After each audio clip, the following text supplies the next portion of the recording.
Padre, a ti recurrimos, así como estamos todas unidas en un mismo espíritu, para rogarte y suplicarte que toda palabra que sea enseñada, explicada por medio de nuestra amada hermana Keila, Padre, sea entendida en nuestros corazones para que podamos crecer espiritualmente, amado Señor, rogándote por medio de tu Hijo Jesucristo que podamos alcanzar conocimiento para ser fortalecidas, amado Señor, para saber cómo conducirnos, amado Dios, conforme a tu voluntad. Sabemos que la comunión contigo, amado Señor, nos enseña a depender totalmente de ti, porque tú nos llenas de paz, de sabiduría. Tú eres nuestra fortaleza en todo tiempo, amado Señor.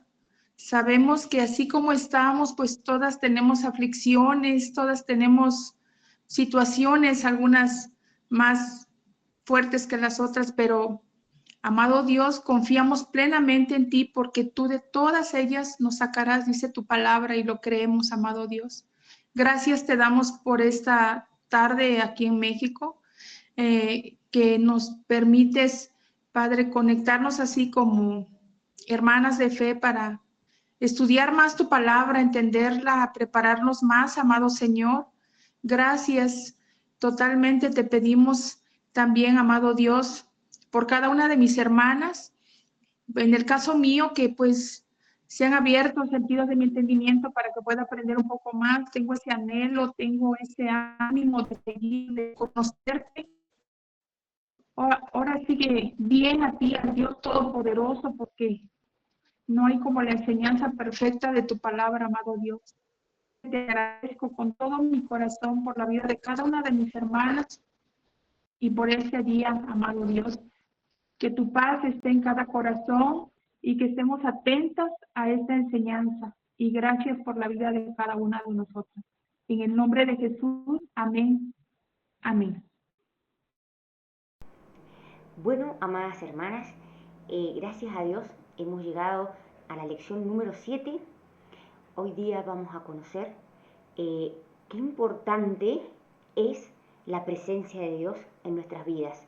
Dios es relacional. Dios busca tener una relación con nosotras. Así que vamos a empezar, primeramente, vamos a empezar con algo que yo encontré en el libro en la Biblia de Miguel Núñez, que me gustó mucho. Así que se los quiero compartir. La presencia de Dios. Aquellos que por la gracia del Señor estamos casados, sabemos que el matrimonio no es solo una transacción de conveniencia, donde dos personas se unen para mejorar sus vidas. Para deleitarnos en el propósito bíblico del matrimonio, debemos disfrutar de una profunda comunión con nuestro cónyuge. Un matrimonio sin intimidad emocional, cercanía física e independencia adecuada no es un matrimonio saludable. De igual forma, podemos decir que Dios, en su condescendencia y misericordia, salva a los pecadores, no solo para que reciban beneficios de Él. Más allá de una simple transacción donde los pecadores son librados del infierno, el plan de redención contempla el disfrute de la bondadosa presencia de Dios y una relación de intimidad con Él.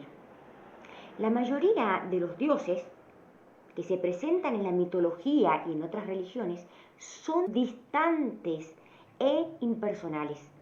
Por el contrario, el Dios trascendental de la Biblia se muestra cercano y personal. Es inmanente. Como señala Isaías 57 del 15.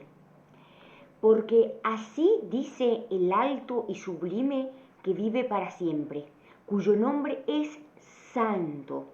Yo habito en lo alto y santo, para vivificar el espíritu de los humildes y para vivificar el corazón de los contritos.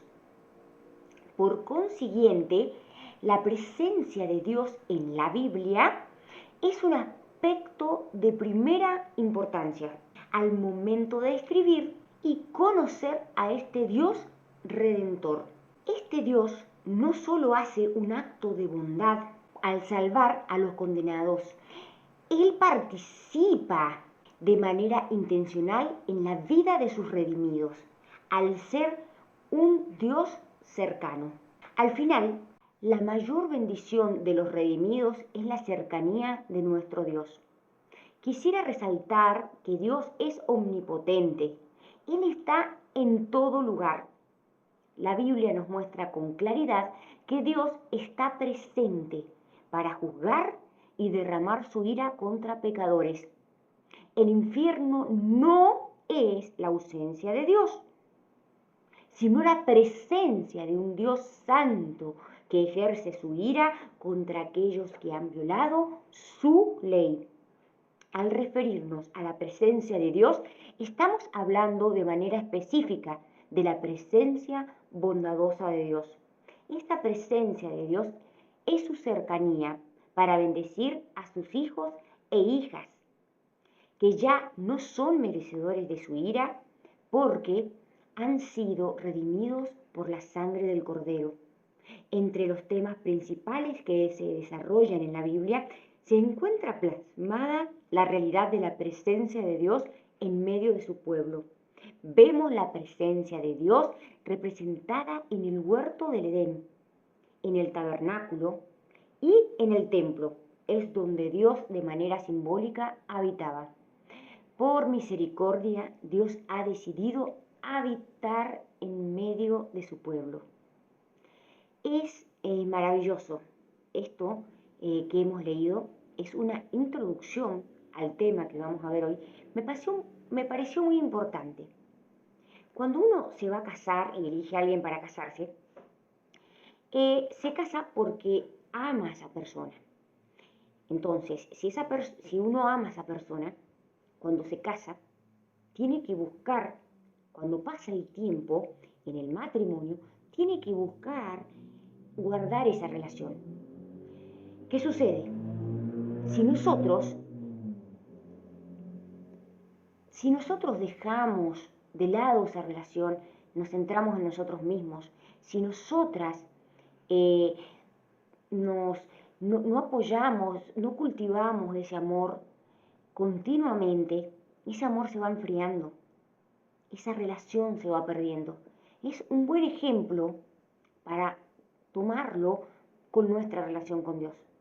Es muy importante que nuestra relación con Dios la podamos aprovechar.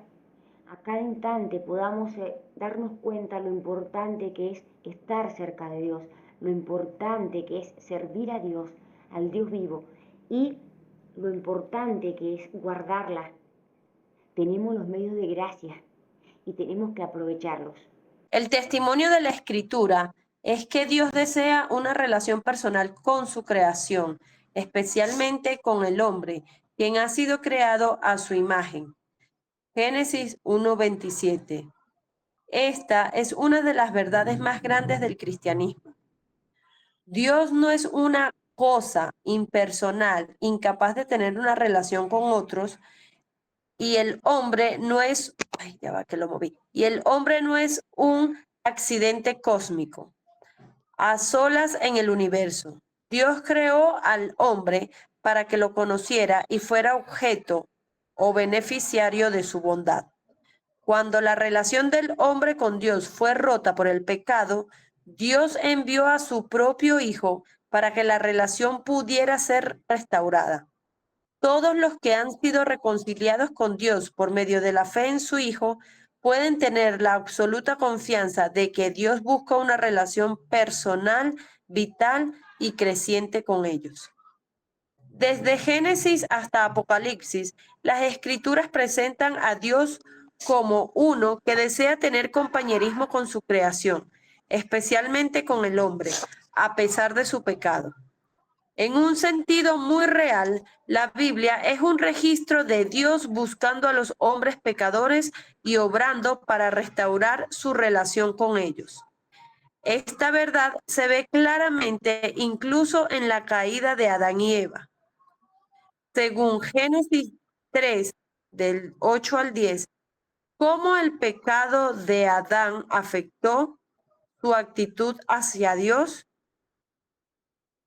Y dice, y oyeron la voz de Jehová, Dios, que se paseaba en el huerto al aire del día, y el hombre y su mujer se escondieron de la presencia de Jehová Dios entre los árboles del huerto. Mas Jehová Dios llamó al hombre y le dijo, ¿dónde estás tú? Y él respondió, oí tu voz en el huerto y tuve miedo porque estaba desnudo y me escondí. Bueno, como podemos ver, Dios siempre ha buscado tener una relación con sus hijos. Dios siempre ha querido acercarse a su creación. Dios sabía que su creación iba a caer. Dios sabía todo. Sin embargo, Él, a pesar de eso, dejó todo provisto para guardar una relación con Él. Dios no solo a nosotros nos salva, sino que Dios muestra su amor y Él quiere tener una relación íntima con nosotros. Ahora vamos a ver algo muy importante que tiene que ver con lo que es la caída del hombre. Si no tenemos un buen entendimiento, una buena teología sobre este tema, sobre los estados del hombre, podemos malinterpretar hasta incluso la Biblia. Lamentablemente hay muchas iglesias, más que nada el evangelismo que hay, que no estudia teología porque la ven como pecado o como un problema. Muchas veces caen en el error este. Así que voy a contarles algo que es muy importante y que son los 4 estados del hombre. El primer estado es una integridad primitiva. Es cuando Dios crea al hombre. Cuando Dios crea al hombre, lo crea a su imagen y semejanza. Dios lo crea perfecto. No es que Dios tenga cuerpo, que la imagen que el hombre tiene de Dios no es que Dios tenga cuerpo, porque la Biblia nos dice que Dios es espíritu. El Catecismo de Niños nos dice, Dios es espíritu y no tiene cuerpo como los hombres. Entonces, entendiendo esto, la imagen de Dios la vamos a ver en que Dios es el que administra, el creador de todo. Dios a nosotros nos hace administradores, nos hace mayordomos de su creación. Dios nos ha dado inteligencia. Cuando Dios crea al hombre, cuando Dios crea todo, lo crea por medio de su palabra. Dios crea por medio de su palabra, hágase la luz. Todo fue hecho. Sin embargo, cuando Dios crea al hombre, hay una conversación en las personas de la Trinidad. Hay un diseño especial, porque el hombre es la corona de la creación, es lo mejor que Dios crea y lo hace a su imagen y semejanza. El hombre, es una persona, tiene intelecto, tiene capacidad de elegir, tiene capacidad de pensar. Esto es lo que nos diferencia de los animales. Lamentablemente, podemos ver que las personas hoy en día, sin conocer esta doctrina tan importante, aman más a los animales que a las personas, que son creadas a la imagen de Dios. Es lamentable. No digo que no hay que amar la creación de Dios, pero tenemos una diferencia sustancial entre lo que es la imagen de Dios, que son los hombres, y lo que es los animales. Bueno, en esta posición vamos a ver que se le denomina integridad primitiva. Esta es cuando Dios crea al hombre, Dios los hace libres, con libre albedrío. Ellos sí tienen un libre albedrío para elegir obedecer a Dios o desobedecer. Ellos tienen una libre decisión de servir al Señor y hacer lo que Él manda o no. En este estado, Dios le da a Adán, le da una premisa. Acá vamos a encontrar que sería el pacto de obras. Dios establece un pacto de obras con Adán. Adán es el representante de toda la humanidad. Bueno, ¿cuál es el pacto de Dios que hace con él? Que no pueden comer de un árbol nada más, el de la ciencia del bien y del mal. De los demás árboles pueden comer, sin embargo, del árbol de la ciencia del bien y del mal no pueden. Entonces, ¿qué tenemos acá? Adán y Eva podían pecar o no pecar. Tenían esa libre decisión, pecar o no pecar. Podían decidir obedecer a Dios o no, buscar a Dios o no, pero lamentablemente decidieron desobedecer a Dios. Ellos decidieron desobedecer a Dios. Qué triste.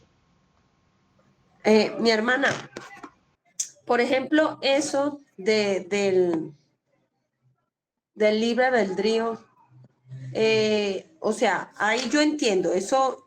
Bueno, a ver si es que tenemos como que la misma postura. Ellos ahí tenían la posibilidad de pecar y de no pecar, ¿cierto? Ahí ellos tenían un verdadero libre albedrío, porque ellos podían decidir el bien y el mal.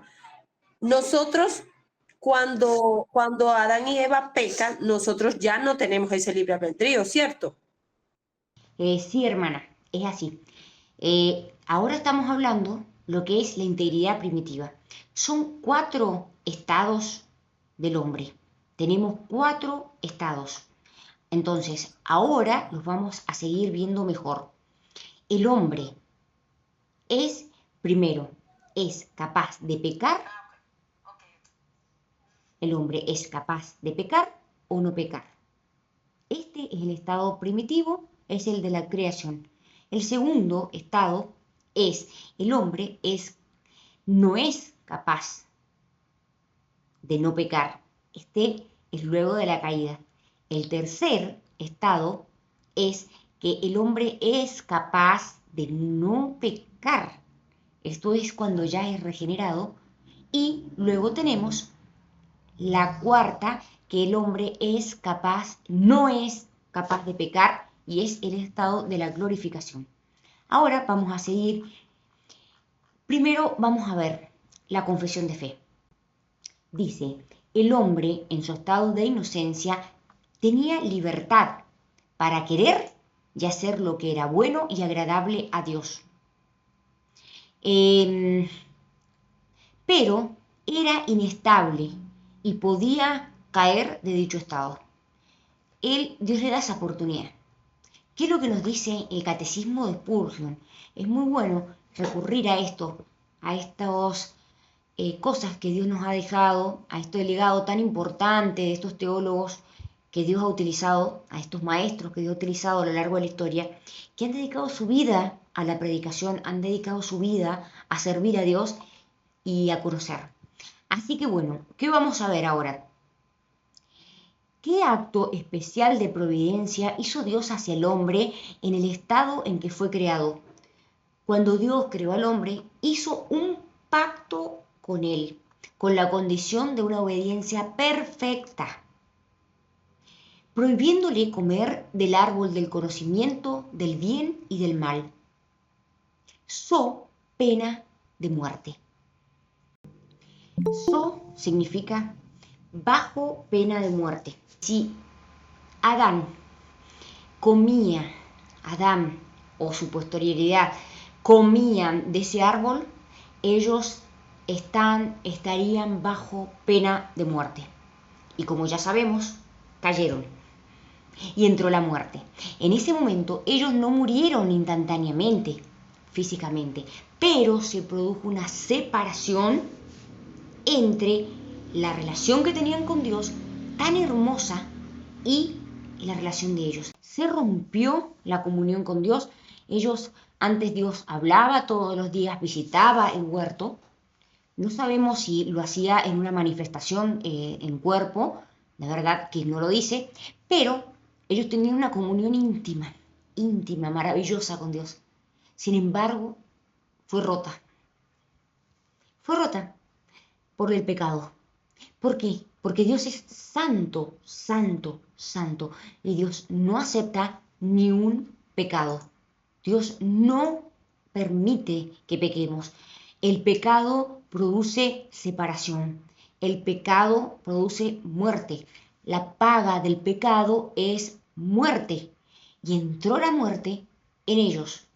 Entró la separación en ellos, la separación con Dios, y entró la muerte. Después ellos murieron. Dios los había hecho para que vivieran siempre con Él, para que estaba el árbol de la vida, ellos podían comer y vivir eternamente y en comunión con Él. Pero el pecado rompió todo. El pecado rompió con ellos. Alguien dice ahí, pero fue la culpa de la serpiente. La serpiente tentó a Eva, pero el hombre decidió pecar. No le podemos echar la culpa a ella. Bueno, ahora vamos a ver un poco más. Este segundo estado es el estado de la depravación radical o depravación total. Tengo un video hecho en la radio Entre Cristianos en la que explico sobre lo que es la depravación total con versículos, con todo, por si lo quieren buscar. Bueno, luego de la caída, el hombre ahora es esclavo del pecado. No puede obedecer a Dios ni buscarle. Luego de la caída se rompió eso. Y ya el hombre no puede y no quiere. En Romanos 3 podemos ver claramente esto. Nos dice, ¿qué pues? ¿Somos mejores que ellos? En ninguna manera, pues ya hemos acusado a judíos y a gentiles, que todos están bajo pecado. Como está escrito, no hay justo ni aún uno. No hay quien entienda. No hay quien busque a Dios. Todos se desviaron. Se hicieron inútiles. No hay quien haga lo bueno. No hay ni siquiera uno. Y este es el estado en el que nacen todos. Los niños, desde su concepción, nacen muertos nacen en el estado muertos, en delitos y pecados, como dice Efesios. Sí, nacemos muertos en la relación con Dios. Nacemos separados de la relación con Dios. No tenemos relación. Nacemos muertos espiritualmente. No hay comunión con Dios. No hay quien quiera ir a Dios. Nadie quiere ir a Dios. No hay quien haga lo bueno. Hay algunos que dicen, pero el hombre tiene un remanente bueno. El hombre en algún momento va a poder ir a Dios. Lamentablemente eso no es bíblico. El hombre no puede y no quiere ir a Dios. No es que digan, yo acepté a Dios porque quise. Estás muerto. Y si Dios no te da vida espiritual, no vas a poder creer, no lo vas a poder aceptar. Nunca nos jactemos. Si hemos creído es porque Dios en su misericordia nos ha elegido y nos ha dado vida espiritual. Y gracias a eso nosotros lo hemos aceptado. ¿Qué es lo que nos dice la confesión? Bueno, en este caso vamos a leer el catecismo. continuaron nuestros primeros padres en el estado en que fueron creados. Nuestros primeros padres, habiendo tenido libre albedrío, cayeron del estado en que fueron creados, al pecar contra Dios, por comer del fruto prohibido. La pregunta 14 del Catecismo de Spurgeon nos dice: pecado es cualquier falla en conformarse a la ley de Dios o transgresión contra ella. Esa es la definición de pecado: cualquier falla o transgresión con la ley. ¿Cayó todo el género humano en la primera transgresión de Adán? Esto es importante. Habiendo sido el pacto hecho con Adán, no solo fue para él, sino para su posteridad, por lo que toda la humanidad descendiente de él, según generación ordinaria, pecó en él y cayó con él en su primera transgresión. Adán es nuestra cabeza federal, es nuestro representante, es el representante de toda la humanidad. Dios le dio a él, Dios le dio una sola cosa, una sola ley, y Adán no la pudo cumplir. Y miren una cosa, hermanas, Adán fue el culpable, pero fue Eva la que lo hizo, la que lo incitó, sí, pero el pacto que había hecho Dios era con Adán, y Adán era el responsable de su esposa, y su esposa debía someterse a él. Sin embargo, su esposa no se sometió, y Adán era el responsable de ver qué hablaba Eva con él, con la serpiente. Sin embargo, nunca se preocupó. Era el responsable, el cabeza de hogar, que debía cuidar de su esposa, debía cuidar de lo que andaba haciendo ella, y no lo hizo. Sin embargo, fue peor. Ella lo sedujo a caer. Y acá el culpable es Adán. Y con él toda su posteridad, todos nosotros estamos en Adán, el primer Adán. Bueno, ¿a qué estado llevó la humanidad la caída? La caída llevó a la humanidad a un estado de pecado y de condenación. Ahora vamos a ver qué nos dice la confesión de fe. El hombre, por su caída en un estado de pecado, ha perdido completamente toda la capacidad para querer cualquier bien espiritual que acompañe a la salvación. Por consiguiente, como hombre natural que está enteramente opuesto a ese bien y muerto en el pecado, no puede, por sus propias fuerzas, convertirse a sí mismo o prepararse para ello. Este es el estado de todos. Lamentablemente, el mundo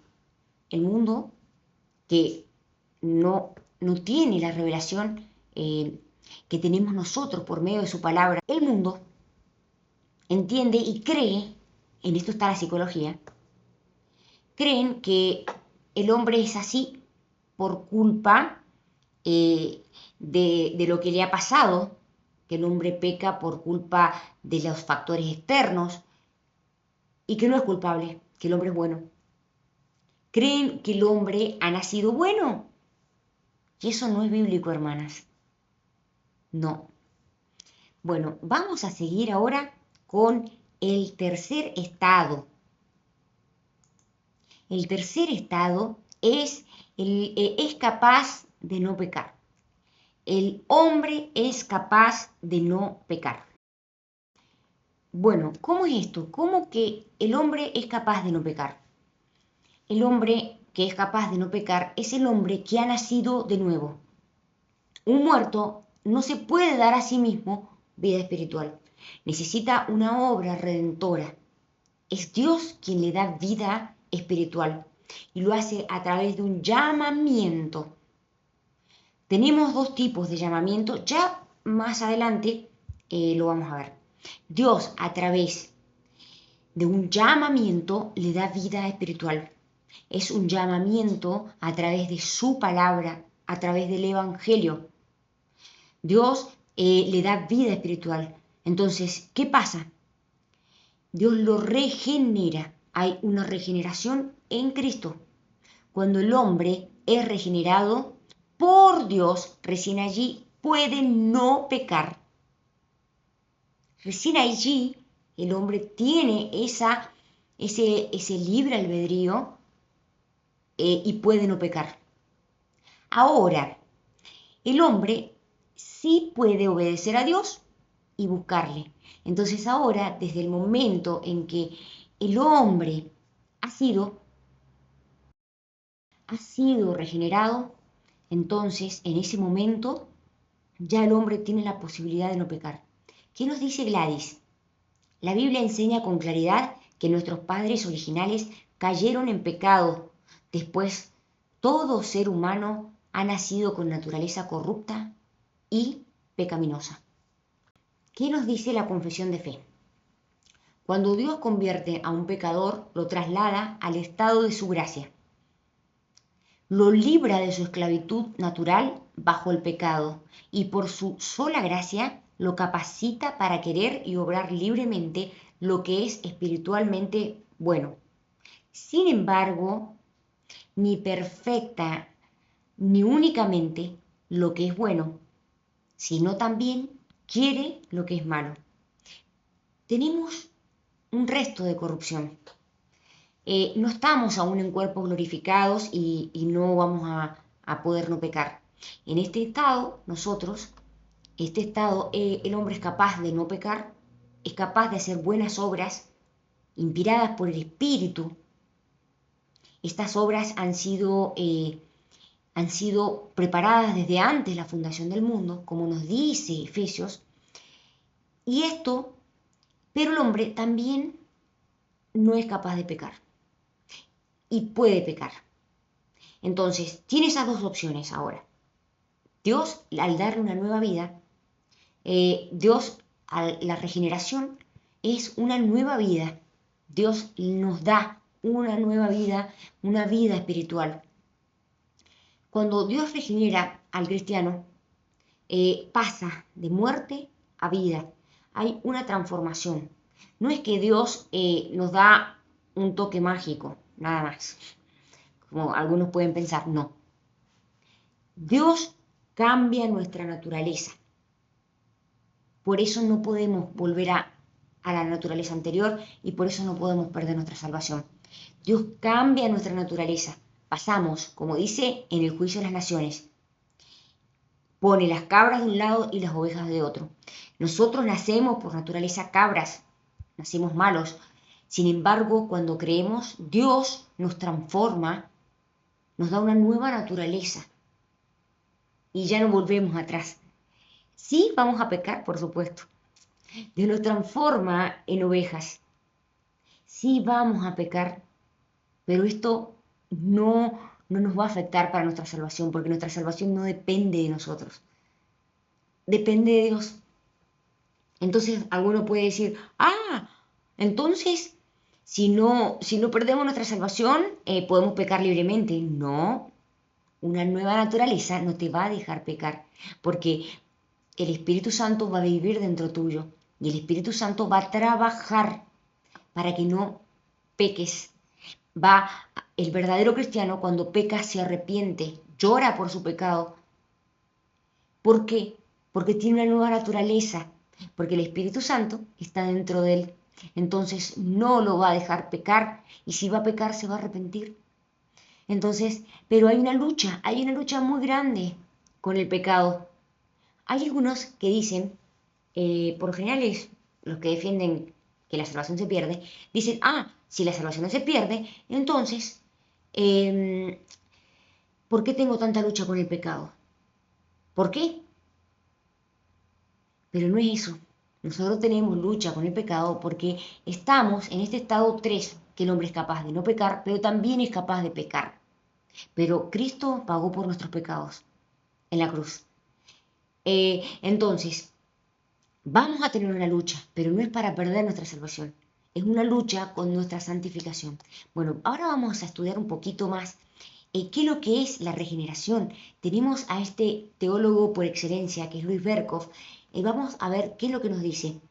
La regeneración es el acto de Dios por medio del cual implanta el principio de la nueva vida en el ser humano y santifica la predisposición que gobierna el alma. La regeneración consiste en la implantación del principio de la nueva vida espiritual en el ser humano. Es un cambio radical de la predisposición que gobierna el alma. Es un cambio instantáneo. Es un cambio en la vida del subconsciente. La regeneración es una obra secreta e indescifrable de Dios, la cual el ser humano no la puede percibir directamente, sino solamente por medio de sus efectos.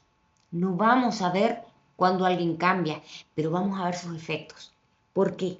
Porque ya tiene una nueva naturaleza. ¿Por qué? Porque ya tiene el Espíritu Santo que va a trabajar en él y lo va a ir santificando y va a ir generando el fruto del Espíritu. A mí me gusta mucho explicar esto con los cerdos.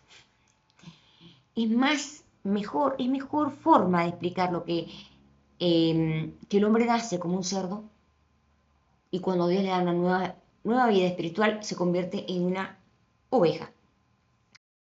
El cerdo se revuelca en el lodo y lo disfruta. Sin embargo, la oveja no. La oveja puede caer en el lodo, pero se va a levantar y va a salir de ahí y se va a limpiar. La oveja no es feliz en el lodo, el cerdo sí. El que no ha nacido de nuevo, el que ha nacido con la naturaleza pecaminosa, con la depravación radical, con la depravación total, va a disfrutar pecar y no le va a importar. El que ha nacido de nuevo no disfruta pecar, sufre. Bueno, ahora vamos a pasar al otro estado. El hombre no es capaz de pecar. Este estado es el cuarto y es la glorificación. El hombre en la eternidad con Dios. ¿Cuándo vamos a ser glorificados? Cuando Cristo venga. ¿Y cómo va a ser nuestros cuerpos? ¿Y cómo vamos a estar? Como Cristo fue cuando resucitó. Ese es el estado glorificado y lo tenemos en Cristo, las primicias. Él fue la primicia, fue el primero que resucitó. Entonces, en la eternidad, con Dios el hombre no pecará, nunca más. Se va a terminar esta lucha que tenemos con el pecado. Se va a terminar esta lucha, se va a terminar nuestro sufrimiento. Recuerden que esta lucha no es para perder nuestra salvación, esta lucha es para nuestra santificación. ¿Y por qué luchamos? Porque la paga del pecado es muerte. Pero en este caso, al ser redimido por Cristo, Cristo pagó la ira de Dios que nosotros merecíamos. ¿Y qué pasa? Es una lucha continua y esta lucha se va a terminar. ¿Por qué? Porque cuando nosotros pecamos, recibimos eso que sembramos. La paga de eso que hacemos lo recibimos. Recibimos las consecuencias. El hombre tiene una responsabilidad. Por más que sea salvo, el hombre es responsable. Entonces, cuando seamos glorificados, vamos a descansar. ¿Cómo el pecado de Adán afectó la relación de Dios con él? Génesis 3, 23 al 24. Y lo sacó Jehová del huerto de Edén, para que labrase la tierra de que fue tomado. Echó pues fuera al hombre y puso al oriente del huerto de Edén querubines y una espada encendida que se revolvía por todos lados para guardar el camino del árbol de la vida. El pecado rompió totalmente la relación con un Dios santo, santo, santo, que no admite pecado ni error, limpio de ojos para ver el mal. Keila Medina. En Génesis 3, del 21 al 24, descubrimos tanto el juicio como la misericordia de Dios hacia el hombre pecaminoso. El juicio de Dios se ve en que echó a Adán y Eva del huerto, lo cual representa la separación o la ruptura del compañerismo que existe entre Dios y el pecador. La misericordia de Dios es revelada aquí de dos maneras distintas. En primer lugar, Dios impidió el paso de Adán hacia el árbol de la vida para que no comiera de éste y viviera para siempre en un estado de corrupción y alejamiento pecaminoso de Dios. En segundo lugar, Dios tomó la vida de una víctima inocente para proveer vestiduras a Adán y Eva. Esto representa el sacrificio de un inocente en lugar del culpable y encuentra su cumplimiento final en el sacrificio del único Hijo de Dios en el Calvario por los pecadores del mundo, por los pecados del mundo. ¿Cómo explica Isaías 59, 1 y 2 el cambio en la relación de Dios con Adán? ¿Qué nos enseña acerca de nuestro propio pecado y cómo afecta nuestra relación con Dios? He aquí que no se ha cortado la mano de Jehová para salvar, ni se ha agravado su oído para oír, pero vuestras iniquidades han hecho división entre vosotros y vuestro Dios, y vuestros pecados han hecho ocultar de vosotros su rostro para no oír. El pecado lleva a alejarnos de Dios, romper nuestra relación con Él. ¿Qué comunión tienen las tinieblas con la luz? El pecado revela nuestra incredulidad. Es rebelión contra un Dios santo. Es decirle a Dios que Él no tiene la razón, sino nuestros propios deseos. Seguimos. Aquí está revelada la intolerancia de Dios hacia el pecado, puesto que Dios es santo y justo. El pecado no pagado siempre lleva a la separación entre Dios y el pecador. En Habacuc 1:13, el profeta declaró lo siguiente acerca de la santidad de Dios y su relación con el pecado. Muy limpio eres de ojos para ver el mal, ni puedes ver el agravio. Por esta razón que Dios envió, es por esta razón que Dios envió a su Hijo, a su único Hijo, para pagar nuestras deudas de pecado, a fin de que Él pueda tener con nosotros comunión sin ruptura por medio de la fe. Bien, hermanas, ahora, ¿qué podemos ver acá? Qué importante que es entender y estudiar los atributos de Dios. Nuestro Dios es santo, santo, santo. Nuestro Dios no acepta ni un pecado. Y el hombre pecó. La Biblia nos dice que muy limpio eres de ojos para ver el mal. Dios no acepta ni un pecado.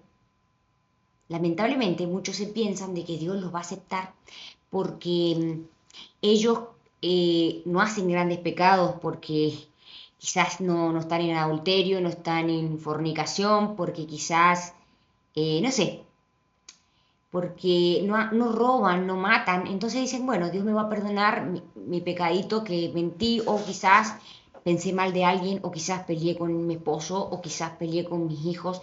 Dios me va a perdonar. Dios no perdona ni un pecado. Muy limpio eres de ojos para ver el mal.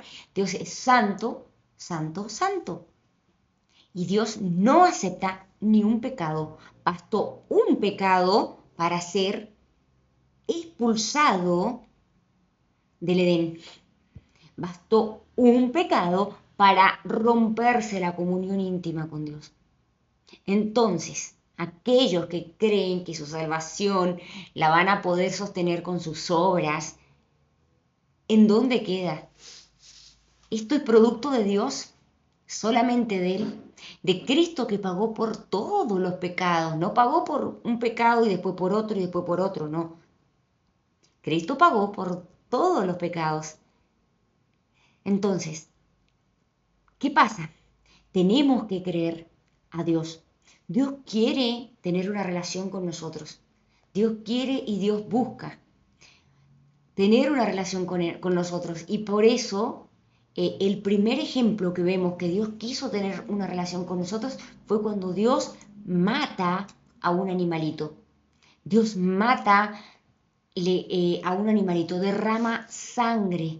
Dios derrama sangre. Y esa sangre es un tipo de Cristo. Cristo derramó su sangre para redimirnos del pecado, para que nosotros podamos volver a reconciliarnos con Él. Bueno, ahora voy a seguir leyendo. Según Génesis 3, del 8 al 9, ¿quién buscó a Adán y a Eva inmediatamente después de la caída?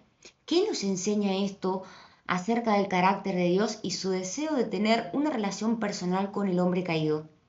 Y oyeron la voz de Jehová Dios que se paseaba en el huerto al aire del día, y el hombre y su mujer se escondieron de la presencia de Jehová Dios entre los árboles del huerto.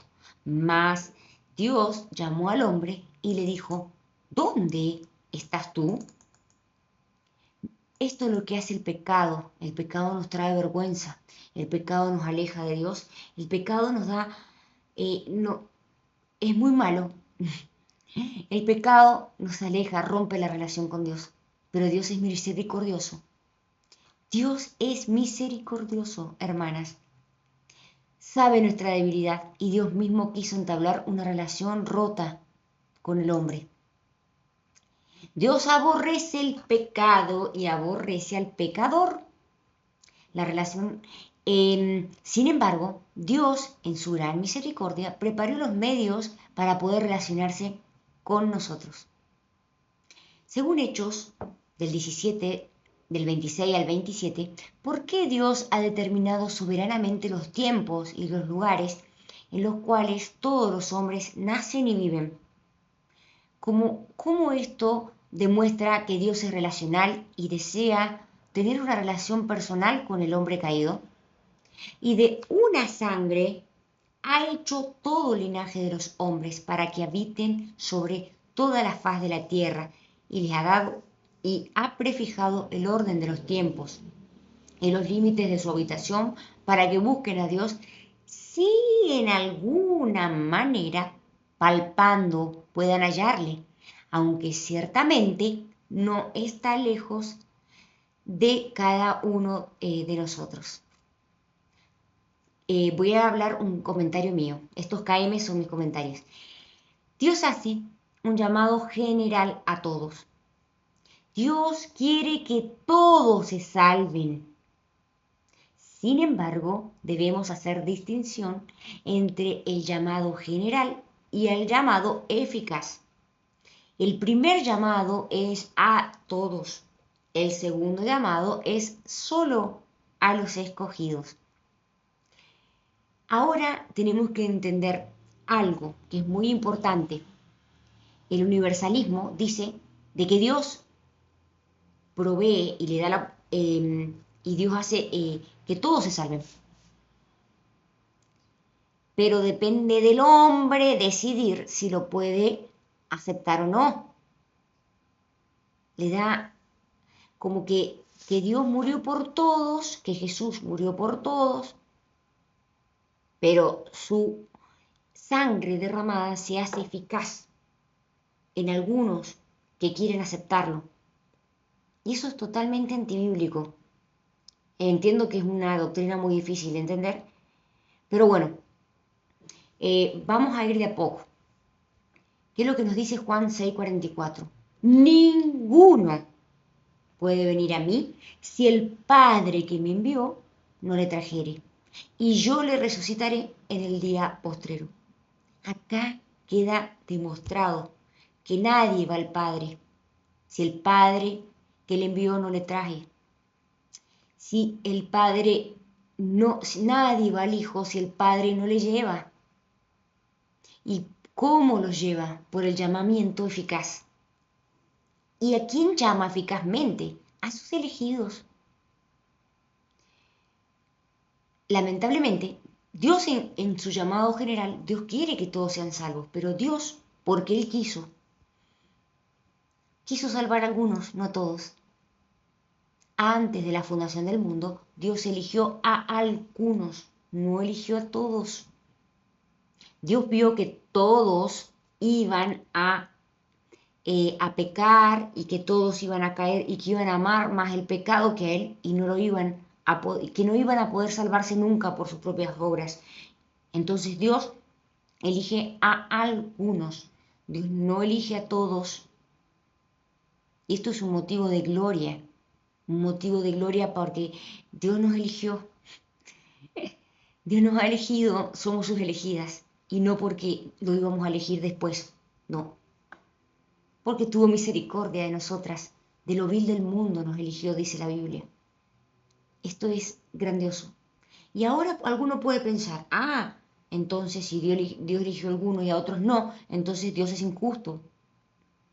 No, es tan grande Dios que Dios le da la posibilidad, o sea, Dios le da la posibilidad, la responsabilidad del hombre siempre está. Sin embargo, no van a poder nunca, no pueden porque están muertos, pero ellos son responsables de elegir el mal. Es como que están ahí contra la pared, pero Dios es justo. Y Dios va a hacer un juicio, y en ese juicio ellos van a ser juzgados por haber rechazado a Cristo. Van a ser juzgados por haber rechazado el Evangelio. Van a ser juzgados porque evidencia tienen en la revelación natural que es la naturaleza. Y a su vez ellos decidieron no creer al verdadero Dios. Bueno, vamos a estudiar un poquito más qué es lo que es el llamamiento. Este teólogo, Luis Berkhof, que es un excelente teólogo, nos enseña. El llamamiento, cuando hablamos del llamamiento en general, nos referimos al acto misericordioso de Dios por medio del cual invita a los pecadores a aceptar la salvación que se ofrece en Cristo Jesús.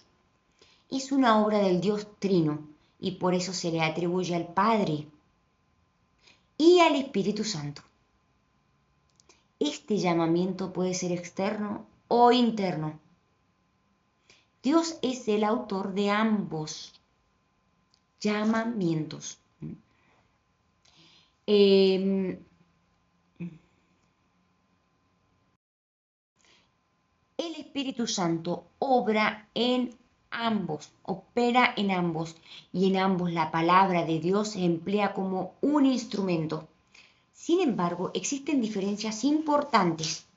El llamamiento externo alcanza el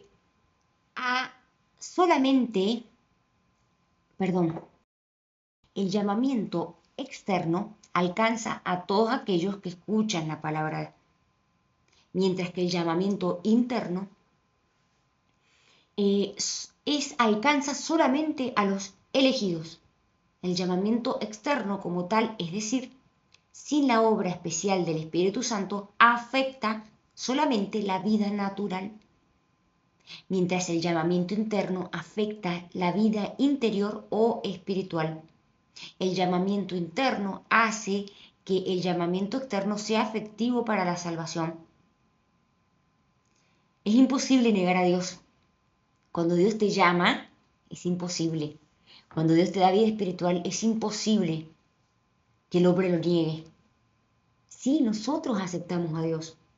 Sí, nosotros.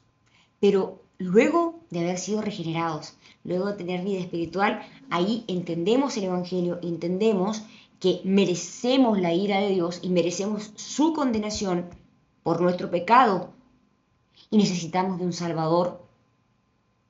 Y en ese momento en el que Dios nos da vida espiritual, en el que entendemos nuestro estado ante Dios gravísimo, corremos a nuestro Salvador porque nuestros ojos han sido velados, porque Dios nos ha dado una nueva naturaleza. Sigamos leyendo. El llamamiento interno tiene ciertas marcas, características. Es un llamamiento que se realiza por medio de la palabra de Dios y se aplica en forma salvífica por medio de la operación del Espíritu Santo. Es salvífica, o sea, Dios te llama, Dios te salva. Llamamiento eficaz.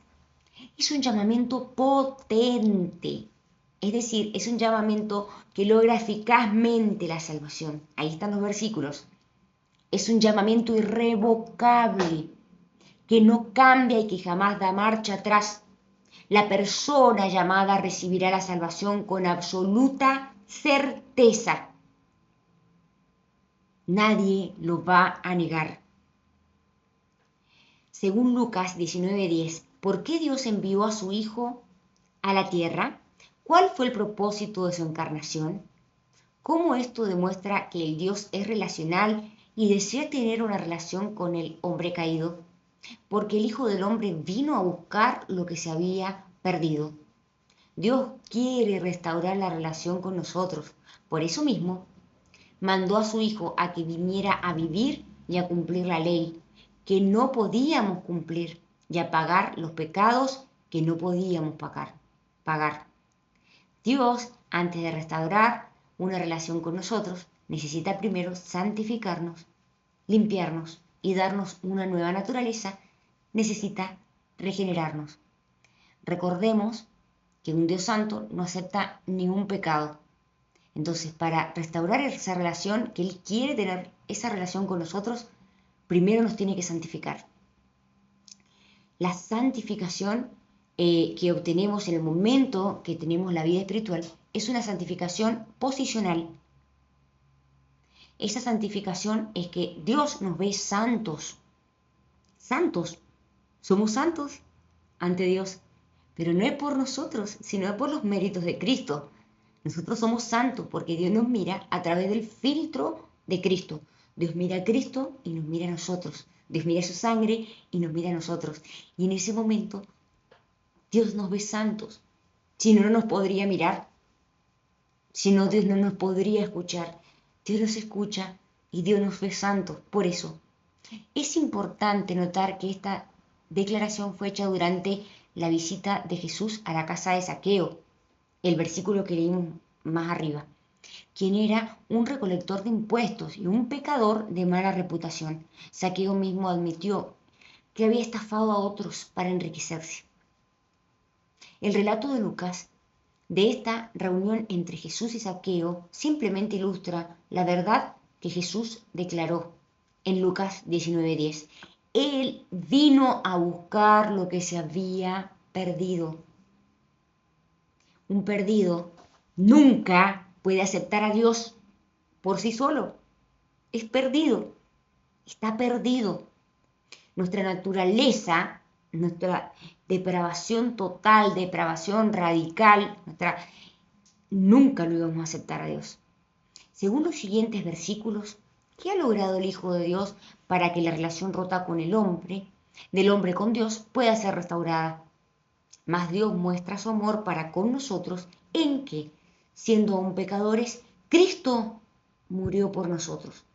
Pues mucho más, estando ya justificados en su sangre, por él seremos salvos de la ira. Porque si siendo enemigos fuimos reconciliados con Dios por la muerte de su Hijo, mucho más, estando reconciliados, seremos salvos por su vida. Es maravillosa la reconciliación que Dios nos da por medio de Cristo. Es maravillosa esa reconciliación, para poder restaurar la relación con nosotros, esa salvación tan grande. Por medio de su Hijo somos reconciliados con Dios. No hay pecado que nos aleje de Él. No hay pecado que rompa esa reconciliación, porque Cristo pagó por todos. Cristo vino con el objetivo de reconciliarnos con Dios. No existió quien pagara por nuestros pecados y satisfaga la ira de Dios. Nunca vamos a poder, por nuestras obras, sin Cristo, ¿no? Sin ser regenerados nunca. Nunca, ni siquiera siendo regenerados, vamos a poder pagar y satisfacer la ira de Dios. La transgresión hecha es a un Dios eterno. Por tanto, tiene implicaciones eternas. Solo alguien eterno podría redimirnos y fue nuestro Salvador, nuestro amado Salvador. Somos salvos por la ira, de la ira divina de nuestro pecado gracias a Jesucristo. Cristo logró satisfacer la ira de Dios, dándonos justicia perfecta que solo Él podía hacer y pagando nuestros pecados en la cruz. ¿Qué nos dice Colosenses 1 del 19 al 22? Por cuanto agradó al Padre que en Él habitase toda la plenitud y por medio de Él reconciliar consigo todas las cosas, así las que están en la tierra como las que están en los cielos, haciendo paz mediante su cruz. Y a vosotros también, que erais en otro tiempo extraños y enemigos en vuestra carne, haciendo malas obras, ahora os ha reconciliado en su cuerpo de carne, por medio de la muerte, para presentaros santos y sin mancha e irreprensibles delante de Él. Es maravilloso lo que Dios ha hecho con nosotros. Jesús fue verdaderamente hombre y es verdaderamente hombre y verdaderamente Dios. Jesús se hizo hombre, un cuerpo de carne, cumplió la ley que no podíamos cumplir y pagó los pecados que no podíamos pagar. Esta reconciliación que Cristo nos da con el Padre es maravillosa porque hace que Dios a nosotros nos vea santos y sin mancha. Es glorioso ver ante Dios que tenemos una santificación posicional por Cristo, que nos hace ver limpios como si nunca hubiésemos pecado. Gloria a Dios, amadas hermanas. Es maravilloso lo que Dios ha hecho con nosotros, porque Dios quiso. Según Juan 17:3, ¿cuál es la esencia de la vida eterna? ¿Cómo esto demuestra que Dios es relacional y desea tener una relación personal con su pueblo? Y esta es la vida eterna, que te conozcan a ti, el único Dios verdadero, y a Jesucristo, a quien has enviado. La palabra conocer significa mucho más que un mero conocimiento impersonal o simplemente un conocimiento de los hechos. Denota una relación personal e íntima. La vida eterna es mucho más que una vida de duración infinita. Es una calidad de vida superior, marcada por un compañerismo sin ruptura con Dios. Este es uno de los más grandes propósitos de Dios para reconciliarnos con Él mismo por medio de su Hijo. Es maravilloso que te conozcan a ti, el único Dios verdadero. No todos lo pueden conocer, solamente conocen al único Dios verdadero, sus hijos. La palabra conocer es una relación íntima. En el Antiguo Testamento podemos ver que la palabra conocer era cuando un hombre se casaba y se allegaba a su mujer. Conoció a tal persona, entonces cuando decía la palabra conocer era porque ya había tenido relaciones sexuales. Es algo muy íntimo. Obviamente que Dios no es sexual, pero sí Dios tiene una relación íntima, única. Dios quiere tener una relación única con nosotros. Y la tiene solamente con sus elegidos, solamente con sus hijos.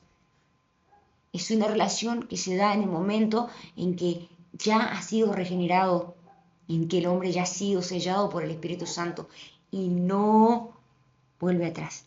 Por supuesto que no. Es una relación íntima. Es maravilloso esto que Dios nos ha dado. Es, como nos dice la hermana Betty, conocer a Dios es vida eterna.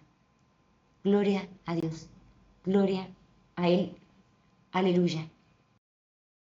Como cristianos tenemos una relación restaurada con Dios, fundada sobre la obra perfecta de Cristo en nuestro lugar. Esto es grandioso y maravilloso. Es una relación que no puede ser rota, porque es de Dios hacia nosotros, no es nuestra hacia Dios. Esta verdad no debería hacernos apáticos, ojo, con respecto al pecado, ojo, sino hacer que nos apartemos de cualquier cosa que pueda ser un obstáculo para nuestra comunión con Dios. ¿Qué nos enseñan los siguientes versículos acerca de esta verdad? 2 Corintios 6, del 14 al 18. No os unáis en yugo desigual con los incrédulos, porque ¿qué compañerismo tiene la justicia con la injusticia? ¿Qué comunión la luz con las tinieblas? ¿Y qué concordia Cristo con Belial? ¿Y qué acuerdo hay entre el templo de Dios y los ídolos? Porque vosotros sois el templo del Dios viviente. Como Dios dijo, habitaré y andaré entre ellos y seré su Dios. Y ellos serán mi pueblo. Por lo cual salid en medio de ellos y apartaos, dice el Señor, y no toquéis lo inmundo, y yo os recibiré, y seré para vosotros por Padre, y vosotros me seréis hijos e hijas, dice el Señor Todopoderoso. Este texto nos está enseñando a apartarnos, a separarnos de todo lo que está expresamente prohibido en las Escrituras. Este texto no nos está enseñando a apartarnos de todos los incrédulos. En la primera carta del apóstol Pablo a los Corintios, él escribió: os he escrito por carta que no os juntéis con los fornicarios, no absolutamente con los fornicarios de este mundo, o con los avaros, o con los ladrones, o con los idólatras, pues en tal caso os sería salir del mundo.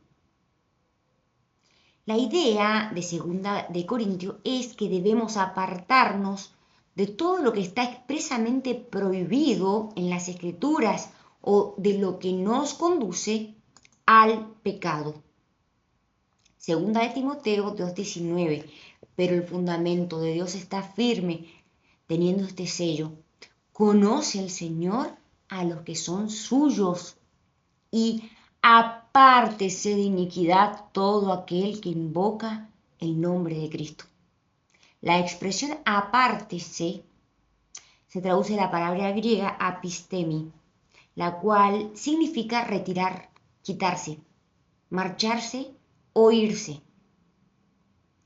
Somos llamados a apartarnos de iniquidad y distanciarnos de esta.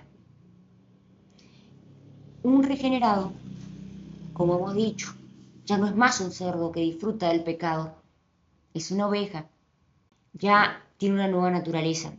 Y la nueva naturaleza de la oveja y de nosotros es que odiamos el pecado, es que sufrimos. Obviamente que estamos en esa lucha y que cuando nos empieza a gustar y le estamos dando rienda suelta, el Señor nos va a disciplinar. Pero Dios nos está mandando en su palabra a apartarnos del pecado. Hemos hablado anteriormente de la santificación posicional. Somos santos ante Dios, si no Dios no nos miraría. Pero también hay otra santificación, y es la santificación progresiva, es la santificación en nosotros, que desde el momento que creemos, el Espíritu Santo empieza a trabajar en nosotros y empieza a ir apartándonos del pecado. Vamos a ver un poquito más. ¿Qué nos dice Berkov? La persona santificada ha sido en principio sacada de las relaciones pecaminosas de la vida y colocadas en una nueva relación con Dios, en la cual se consagra a Él y a su servicio. La santificación se define como continua y misericordiosa obra del Espíritu Santo por la cual purifica al pecador de la polución del pecado, renueva toda su naturaleza de acuerdo a la imagen de Dios y lo capacita a realizar buenas obras. Dios es el autor de la santificación, no el ser humano. Sin embargo, esto no significa que el ser humano juegue un papel totalmente pasivo en este proceso. Ojo, el ser humano ya colabora con la santificación. Ojo, obviamente que Dios, Dios mismo, el Espíritu Santo es el que produce el querer como el hacer, pero ya nosotros sí tenemos nuestro esfuerzo. Acá sí vale en decir yo no quiero pecar, porque ya el hombre puede pecar o no pecar. Dice, bueno, sigamos leyendo. El hombre puede y debe cooperar con Dios en la obra de la santificación, usando concienzudamente los medios que Dios ha puesto a su disposición. Tenemos los medios de gracia, tenemos la palabra predicada en la iglesia, tenemos la palabra de Dios, tenemos la oración, tenemos el ayuno, tenemos medios y debemos esforzarnos por obedecerlo, por cumplir la ley moral. La ley moral no la cumplimos para ser salvos, la cumplimos porque somos salvos. Anhelamos ser conformados a la imagen de Cristo y el Espíritu Santo va a trabajar en nosotros para ser. ¿Qué sucede si no queremos ser a la imagen de Cristo, si no nos esforzamos, sino que nos dedicamos a pecar?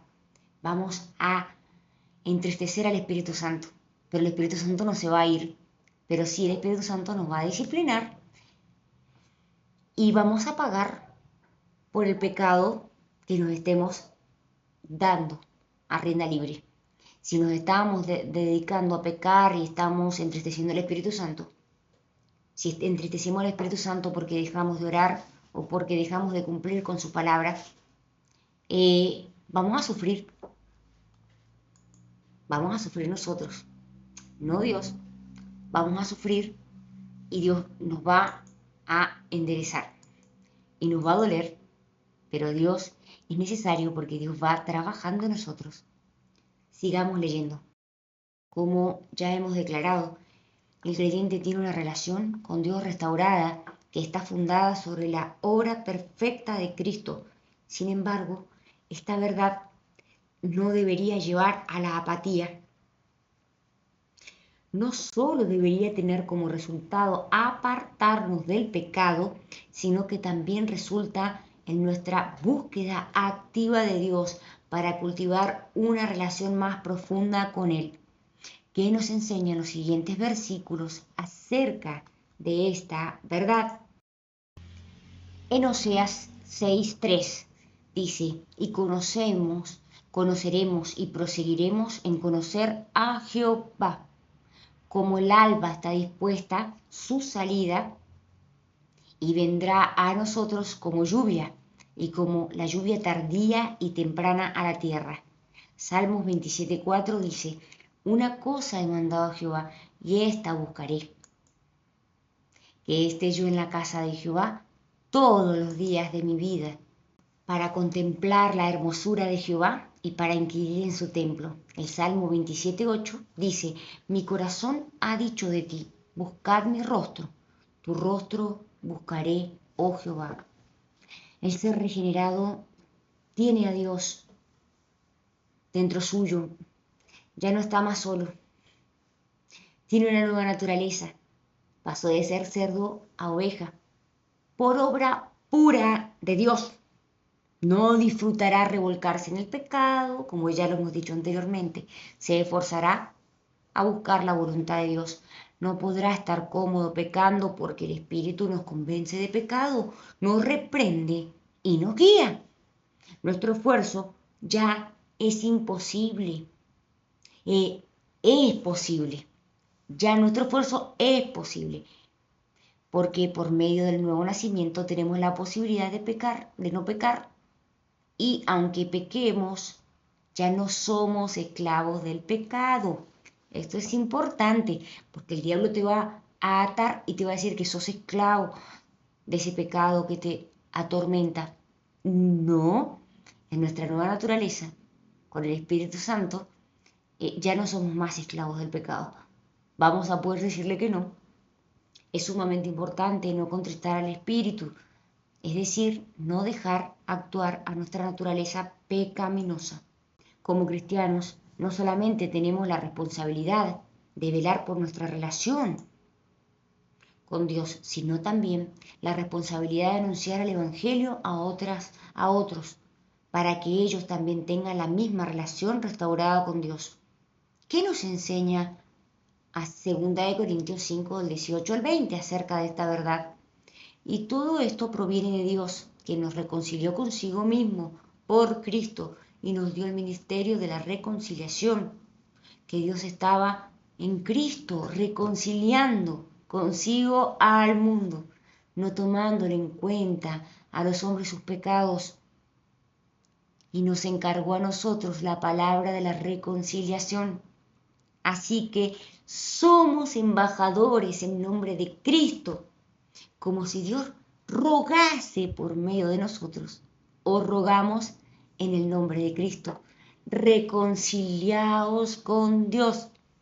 Es maravilloso entender nuestro estado inicial y el amor que Dios ha tenido para con nosotros en el estado caído, que siendo indignos e inmerecedores nos haya adoptado como hijos suyos, nos haya dado de su gracia salvadora, de la cual disfrutamos a cada instante, y nos haya dado vida eterna.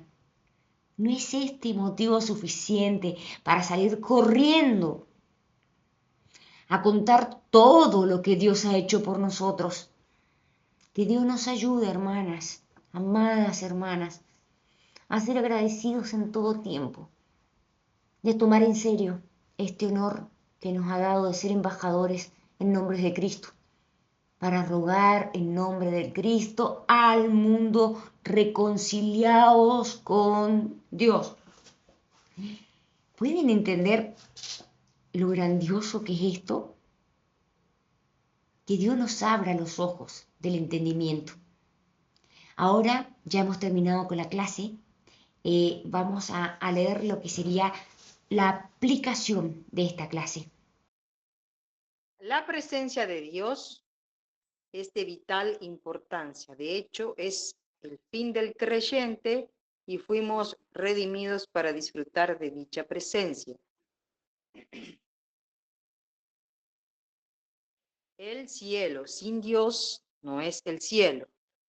Por consiguiente, cada creyente debe anhelar con fervor la presencia de Dios de este lado de la historia de la redención.